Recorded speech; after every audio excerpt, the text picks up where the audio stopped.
I'm Hemant Mehta. And I'm Jessica Blimke. And you're listening to the podcast for FriendlyAtheist.com. You can now listen to all of our episodes and see show notes at FriendlyAtheistPodcast.com. Noelle George is a secular activist interested in making a tangible difference in the world rather than simply arguing about religion behind a keyboard. She founded the Secular Center in Houston and coordinates the on-the-ground volunteer program for Foundation Beyond Belief, a group I work with. But her latest endeavor is aimed at helping those people who most need it. It's called Secular Avenue. The website is secularavenue.org, and the group will assist those who are unsafe at home because they are no longer religious, living under religious extremism, victims of domestic abuse, or coming out as LGBTQ. Secular Avenue will offer those people financial help, counseling, and legal assistance, among other things. Full disclosure, I serve in an advisory capacity for the organization. Noelle, thanks for being with us. Thanks for having me, Hemant. Sure. So, Jessica. Where did this idea come from for Secular Avenue? And, why hasn't it happened already, I guess? It seems like such a worthwhile endeavor. Yeah, I'm not sure why it hasn't happened already. What happened is that in 2001, I founded an online community for atheist moms. And at that time, I really had no idea that it would inspire me to create Secular Avenue. What would happen in the group is that community members would post about situations they were experiencing at home, like domestic violence, sexual violence, financial abuse, as in being limited, extremely limited in the finances they were allowed by their spouse. No support networks, no resources to leave, and they didn't have a way out. And the members of the community that I founded would come together in such inspiring ways to help the people in need. They would send clothes and toys. They set up online fundraising pages. And one member of our group actually was traveling internationally with her family when her husband physically abused her, and another member of the group drove for several hours across international lines to transport her and her children to a safe place. So Wow. The capacity to help each other was there. Yeah, it was a really inspiring story. But I realized that we needed a formal avenue for these efforts. And so that's why I created Secular Avenue. So, and the people you help, do you have kind of vague demographics? Do you find that you find more people from certain parts of the country or the world who need your help more than others? Well, right now we're targeting people who are unsafe at home, like Hemant said. So these are people all over the U.S. who, for whatever reason, are having abuse at home. And so far, the interest that we've had has been nationwide. Of course, because of safety reasons, I can't get into details about who we're helping for safety and security reasons, but I can say that it's been pretty much coast to coast, the interest that we've had, the people who have applied. Is it mostly women? Is it mostly older women? Because I guess when you say things like domestic abuse, when you say things like living under this religious kind of extremism, that's the demographic I'm thinking of. But, are you getting teenagers? We haven't gotten any teenagers yet, no.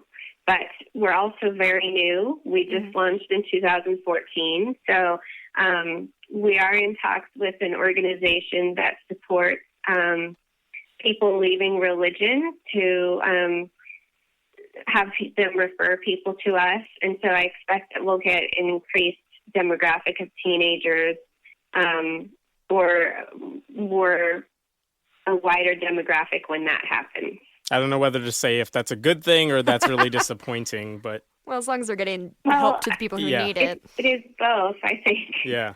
It is both, but I think people are going to leave religion. People are leaving religion, and it's important to have a way to support them, especially for those people who are unsafe because of leaving religion. And I'm going to talk a lot about people who are unsafe, but Secular Avenue is not just going to be helping people who are unsafe. That's our initial program, but we also want to help people who maybe get in a medical situation where they have a lot of bills and they need some extra help, or people who have lost their job and they're going to become homeless. And anyone in need is going to be the demographic that Secular Avenue is going to focus on in the future. It's just that right now, for our initial program, we decided to focus on one of the greatest needs out there, and that is people who are unsafe, because everyone should have a safe place at home. Mm-hmm. Sure. We hear a lot of stories about gay teens getting kicked out of their houses, but I feel like I haven't heard as much about people getting ousted because of religious reasons. Is that a lot more common than we might think? I believe it is, yes. Do you think we don't hear those stories very often? Is it something that affects atheists more than anyone else, or say a woman trying to break free of like fundamentalist Islam or something like that? I think we don't hear the stories because we haven't had a venue to hear the stories yet. Mm-hmm. I think that the LGBT movement has a lot of resources out there to help people. And I think that the secular community doesn't really. This is really the first organization out there that is targeting the secular community specifically to help everyone in need. We have other organizations that target the secular community, but it's not their primary focus to help people in need. Maybe they're have a specific demographic, like ex-Muslims of North America.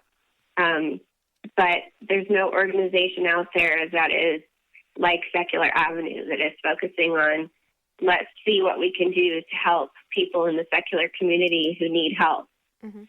I'm kind of curious about the kind of people who come to you for help. Are they people who want to leave the church or wherever they, whatever religious institution they're in completely, and they're atheists and are getting away from that whole thing? Or is it people who I still believe in God, but I don't want to be in this particular sect. I feel unsafe. I mean, can you speak a little bit to that? It would be hard to speak a little bit to that because we don't have a wide enough demographic from that area. So if I spoke to that, I might be way overgeneralizing. Getting too specific into one person's situation or a few people's situations. So let's step back. Let's step back for a second then. When you launched this thing, it is a relatively new organization, but you have gotten people expressing interest in needing your help. How did they find you in the first place? They find us through social media. They find us through in-person referrals. We are working with several other organizations, partnering with them to refer people to us. We aren't ready to announce those partnerships yet, but we're very close to announcing them. They are specifically secular organizations as well as outside the secular movement organizations, but who are still secular organizations. And these groups working with you, how are they assisting these people? How are they working with Secular Avenue? Well, they might be able to help people through kind of some general referrals and so on and so forth. But Secular Avenue provides some really specific services. We provide financial aid packages. So, for example, if someone was needing to leave their home because of religious abuse or because of leaving religion, and they had an aunt in a different location across the country that they could go stay with, but they didn't have a way to get there, Secular Avenue would pay for hotel rooms and a bus ticket, and so on and so forth, or if they had a car. So we would get them to that safe place in that way. Another example of a way that we could help is someone who's experiencing domestic abuse. Let's say that they're being financially controlled and they don't have a safe they can't even spend money phone to use to call local resources. So we can provide them with a phone a prepaid cell phone Gotcha. so that they can get with their local resources. So if I am these the are some person, examples. if I'm a person in that situation and I needed the help, what would I have to do? What people do is they go to our website, www.secularavenue.org, and I'm going to say exactly how to get there. They go to the We Can Help section.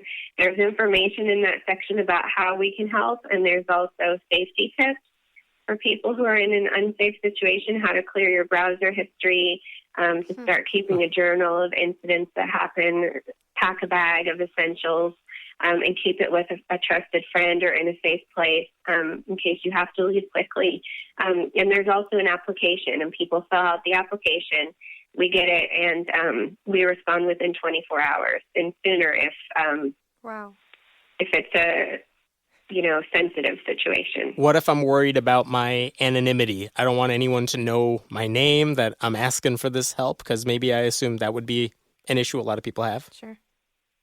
Right. And in our application, there's information about how we can contact you. We don't ever contact anyone without their permission, although, there is a certain need to have an exchange if we're going to be providing support. But there's a lot of options that people can have someone else fill out the form for them. They can check what venue is best to contact them. We have a discreet phone call option, so we identify ourselves as a friend. And ask if it's safe for them to talk. We also have an option that it's not safe to contact them at all, and that they can call us at our phone number, which is 323-723-3069. And so they can call you from another place if they don't want you contacting them. Right. But there is a certain need to figure out a way to correspond at some point so that we can conduct a needs assessment and find out what they most need and figure out our aid package. Sure. Maybe this is a naive question because I don't know a lot about all of this, but you said that you have them keep like a journal of incidents. Is that for legal purposes, or what do you need that for? Well, on our safety tips page, that's one thing that people can do. And the journal, to write down what you remember about the abuse and add to it if abuse continues to occur, is helpful for two reasons. One is that if you get a restraining order, then the journal can be really helpful as documentation of the abuse. And another reason is that a lot of times, I think the statistic is that it takes someone up to 7 times to leave their abuser, at least in a domestic abuse situation, intimate partner abuse. Yeah, so, it can be a helpful tool because there's a definite cycle of abuse, and it can be really hard to get up the courage to leave. It can be a helpful tool when someone is feeling unsure or feeling like, my abuser didn't mean it, or it was my fault for some reason. These are things a lot of people often tell themselves, and so it can be a helpful tool to review and say, no, this was not okay. If you consider going back to your abuser, it can be a really helpful tool. I have to ask, just hearing all these stories, and you haven't even told us necessarily specific stories about people in need because it is a new organization, but I have to imagine when you're working with people in these situations, it has to take some sort of emotional toll on you as being kind of the middle person in all of this and trying to help these people out. Are you going to be okay handling, hearing these stories left and right? And I can't even imagine getting these emails like, I'm in an abusive relationship and I need to get out, or my family's going to do something because they found out I don't believe in God. How are you going to take care of yourself in when you're getting all these correspondences? Yeah, it is. I mean, obviously it's not as hard for me as the people who are going through it. But it's important to self-care, Personally, I unwind by reading or singing, playing music, and just doing things that I enjoy. But this is really important to me. I mean, the thing that I worry about the most is that we're not going to have enough money to help all the people that we need to help. That we're not going to be able to reach out to people that need us because, we're so new and we're not getting the word out well enough. So these are the things that I worry about. But self-care is really important, I think. So to those listening, what can we do to help? Monetary donations, things like that? Or are you looking for people to volunteer? I don't think we need any volunteers at the moment. We may in the future. One area that we do need is we need legal advisors, people that are specializing in family law or even in nonprofit law. As we move forward, we are dealing with some pretty specific and unprecedented things that we need to develop. We have had to learn about safety and security for people who are unsafe. We've developed a confidentiality policy and a lot of things like that that we could use legal advice on. So business specialty, nonprofit specialty, but especially family law. So if we have anyone listening who is an expert in family law, is a lawyer who practices that, or anyone who wants to make a financial contribution, what should they do? People who are interested in being a legal advisor for Secular Avenue should contact us at secularavenue@gmail.com. People who would like to make a donation can visit our website at secularavenue.org. And there is a donate button there, and they can make a donation through PayPal. And if it's a donation that they prefer to send by check, we can do that as well, and they can contact us with that email address for information about where to send it. Sounds great, and we'll make sure we put that in the show notes as well. I'm curious, when you're going through developing this organization, like you said, there are groups that help LGBTQ kids who are going through similar situations. What did you learn from those organizations who have done something like this before? I think we've learned most from the domestic violence shelters. Mm-hmm. One of the people on our board works at a domestic violence shelter, and there's quite a lot of domestic violence shelters out there, but a lot of times they're religious, and so that's one reason why we wanted to focus on this is because, somebody doesn't want to have to go and pray or be told that they just needed to pray harder. Mm-hmm. Otherwise, they wouldn't have been abused and things like that. Do they really say that? It does happen. It does happen, yes. It does happen. And in some places, there's no shelter or there's no place that's not religious, has religious identity, and some places are not friendly to trans. They won't accept trans clients because they don't know whether to put them with the men or the women. This Mm-hmm. happens. Mm-hmm.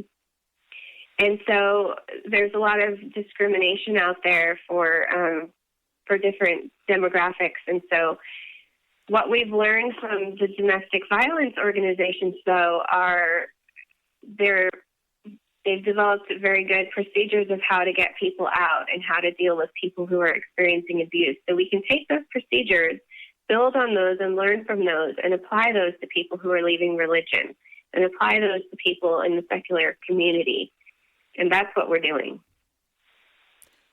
I hope it works out. I actually don't hope it works out because I wish people didn't have that need, but I hope they get the help they need. Yeah. Let me change subjects for just a second because I'm fascinated by the other work you do for Foundation Beyond Belief, which is that you kind of oversee all the volunteering efforts, like on the ground in cases of like a hurricane or something, and you need on the ground volunteers.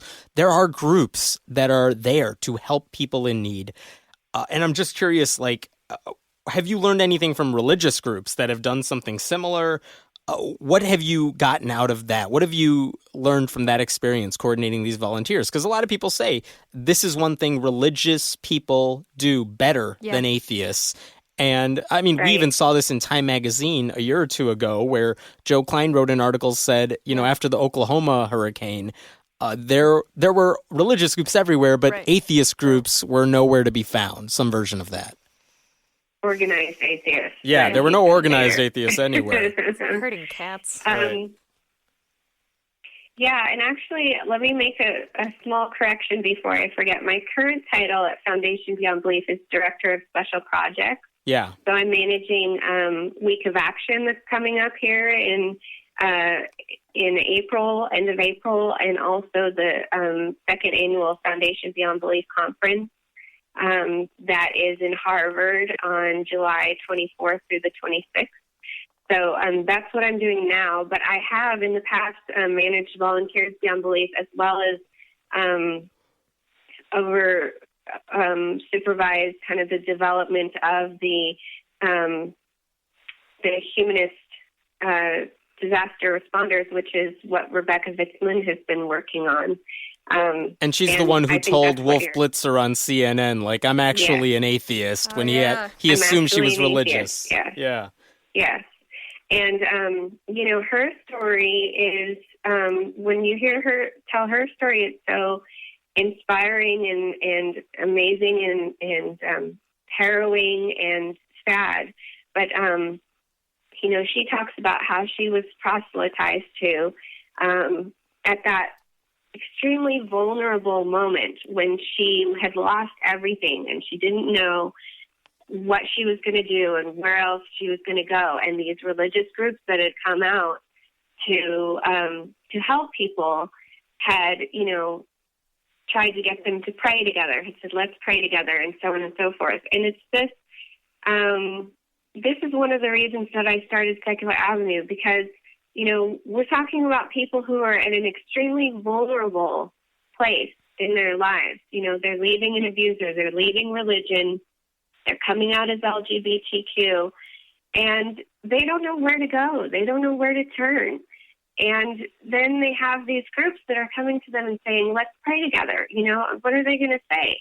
Mm-hmm. They end up compromising their worldview and their values because they don't know where else to go. And that's, to me, is a travesty, that people who are in these vulnerable situations, they are subjected to something that they don't want to be subjected to. And Secular Avenue is not going to do that. And to be clear, Secular Avenue isn't about to say, we'll help you out, but you can't be a person of faith. Yeah, you're not saying anything like that. Right. We don't ask that question. We are targeting the secular community, but we don't ask people specifically if they're secular or not. Mm-hmm. Because you can't do that. Right. And you shouldn't, even if you could. And you shouldn't do that, exactly. Do you find that it's difficult to get atheists to volunteer their time or donate money? And do you think there's a way we can be better as a community about that? I think it's easier to donate money when you know a specific person's story. And that's going to be a challenge for Secular Avenue, because when we are helping people, we can't tell their story. Right. You can't put them on a billboard. Right. Right. And that's another thing, exactly. People are in a vulnerable position. We don't want to say, we'll help you, but you have to share your story with us. You know what I mean? Right. So I really would like to encourage people to think about that, to think about, it is easier to give to somebody that you know, and it's going to be a little bit harder to do it when you don't know the specific person's situation. But there are really a lot of people out there in need who we can help if we can just, have a little faith or something, I guess. I don't know. Here's a true story. I've done some fundraisers on Friendly Atheists before.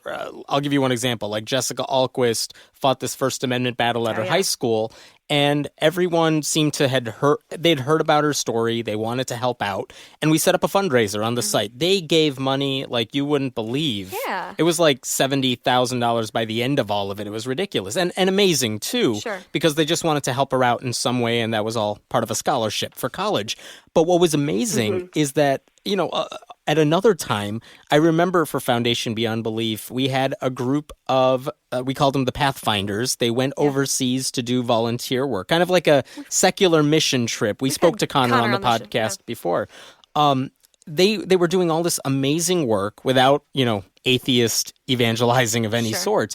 And at one point, they were trying to raise money to build a latrine in one of the countries that they were in. Mm-hmm. And they set up a fundraiser page for it to build a bathroom Yeah. for the people who needed it. How can you not want to help out in that situation? But Noelle, like you're saying, this was not a specific person. They just said, look, this is something that this town or this community, they need. Can you help us get the finances we need to build it? And I posted this on my site, and we had a hell of a time trying to get people to chip in for that because there was no story. It wasn't like I had, a little child who needed to go to the bathroom. Yeah. It was like, no, you're just kind of helping everybody in general. And it's a lot harder to get people to give when, like you're saying, when you don't have a specific face to attach to the story. And like you're saying, that might be an obstacle, but I hope people realize, like, no, this is a need that a lot of people, including atheists, have, and you would be helping a lot of people out by fundraising for this particular cause. And a lot of people, I've heard, a lot of people have said so many times, atheists don't do as much for charity as religious people do. And the argument I would argue, what I would say to that is that, no, it's that we don't necessarily do it as a group of atheists. We do it. We do it because we just do, but we don't announce that we're atheists necessarily. It's not like we're less generous or less charitable or less willing to volunteer. And this is what I like about Foundation Beyond Belief. This is what I like about the volunteering aspect of it too, which is that we don't care if you announce that you're part of our group, but we want to just coordinate this because that's what churches do really well. Really well. Yeah, they can get groups together. Foundation Beyond Belief is such an amazing organization. I'm lucky to be a part of it. I've been a part of it since, I guess, also 2011. But, what Foundation Beyond Belief does is we demonstrate the humanist generosity to the outside world, and what Secular Avenue does is we take care of our own. That's what and not even just your own. You're taking care of people who don't even necessarily say they're atheists. Yeah. Right. But especially we are reaching out to people in the secular community who don't have anywhere else to turn. They don't have a support system. They don't want to go to a religious charity. Yeah. We're saying that, we are here for you. I keep thinking back to that article about, where were the atheists? And I feel like a good analogy is like in college, I didn't do a lot of volunteer work. A lot of sororities did volunteer work. That doesn't mean they were morally better than I was. They just had the mechanism. They had the mechanism in place to pursue that. So I feel like it's not a fair thing to say like atheists are worse because I don't know. It's a frustrating conundrum for me though. I don't know. Well, we're getting more and more venues to express our caring about the world. Yeah. And I think that is only a good thing. Yeah, you see a lot more articles of people mentioning, what atheists are doing in terms of volunteering, in terms of doing this and that. And yeah, it's just nice to see that added to the mix because I wouldn't make the argument that we're more moral necessarily in this area or I wouldn't let it pass that churches are better than we are. It's just a matter of, if I'm an atheist and I want to volunteer, where am I going to go? Sure. I'm not doing it with the local church, so I can do it on my own, but no one's saying that I'm doing this because I'm a humanist and I want to help out. So it's kind of nice to have these venues.